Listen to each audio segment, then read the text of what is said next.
Hello friends, मैं doctor Swati Divya Rishi Arogyam संस्थान की ओर से आपका स्वागत करती हूं। आज मैं आपको बताऊंगी तमक श्वास यानी अस्थमा के बारे में।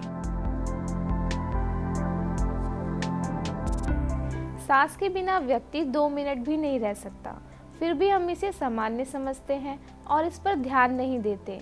सांस की वास्तविक कीमत एक अस्थमा से पीड़ित व्यक्ति ही जान सकता है, क्योंकि श्वसन संबंधी यह समस्या उसके लिए जानलेवा तक साबित हो सकती है। आइए दोस्तों, अब मैं आपको बताती हूँ अस्थमा क्या होता है।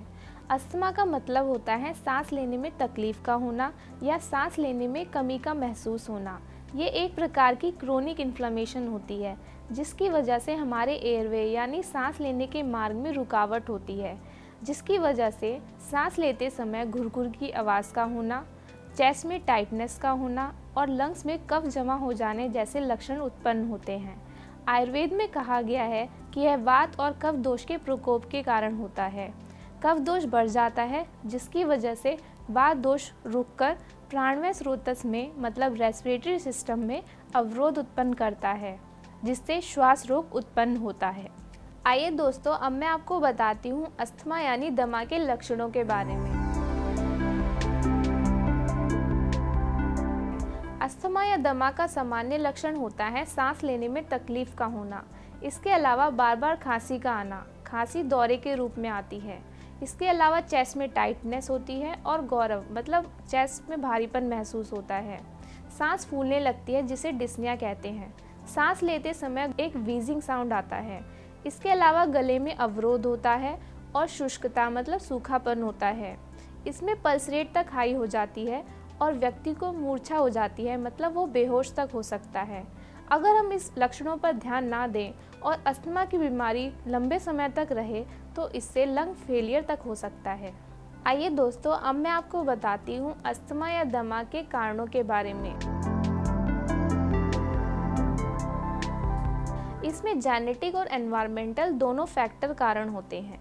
जेनेटिक मतलब जिन माता पिता को पहले से अस्थमा है तो उनके बच्चों को भी अस्थमा होने के चांसेस बढ़ जाते हैं।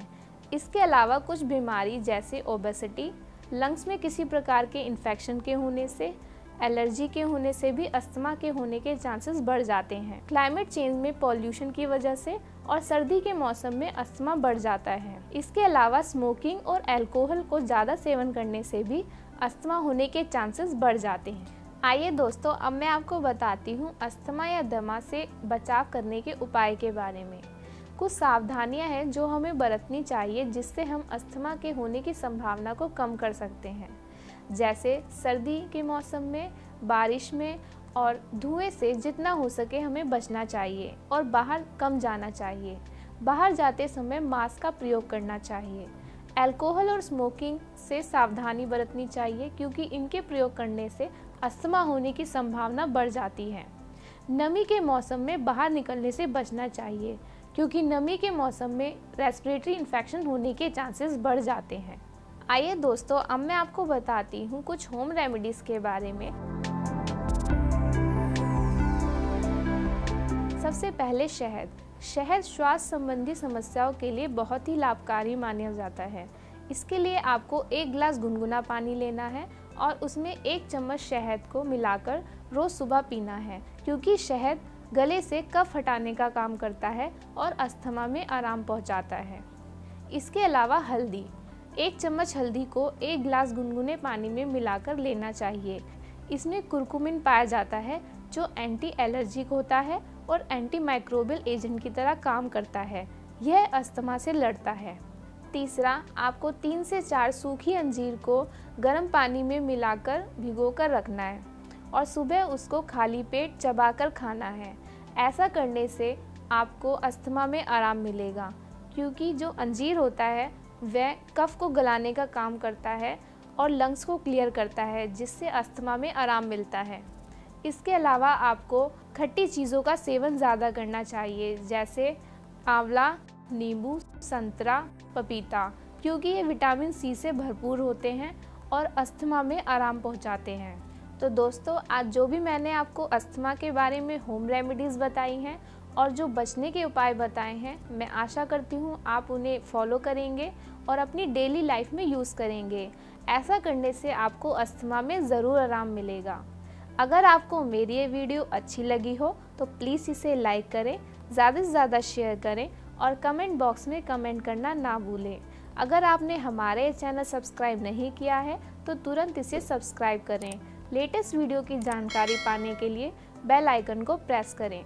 और अगर आप अस्थमा से पीड़ित हैं और उसका आयुर्वेदिक उपचार चाहते हैं तो आप आज ही हमारे क्लिनिक आ सकते हैं और डॉक्टर से परामर्श ले सकते हैं। इसके लिए हमारा पता नोट करें। दिव्य ऋषि आरोग्यम संस्थान का क्लिनिक दिल्ली और लुधियाना में है और Delhi address Divya Rishi Arogyam Sansthan 4H1 Garg tower, Netaji Subhash place, Pitampura, Delhi 110034 और Ludhiana address Divya Rishi Arogyam Sansthan B3761 near Bindra complex and Baba Deep Singh Gurudwara, Kundan Nagar, model town extension, Ludhiana, Punjab 141002।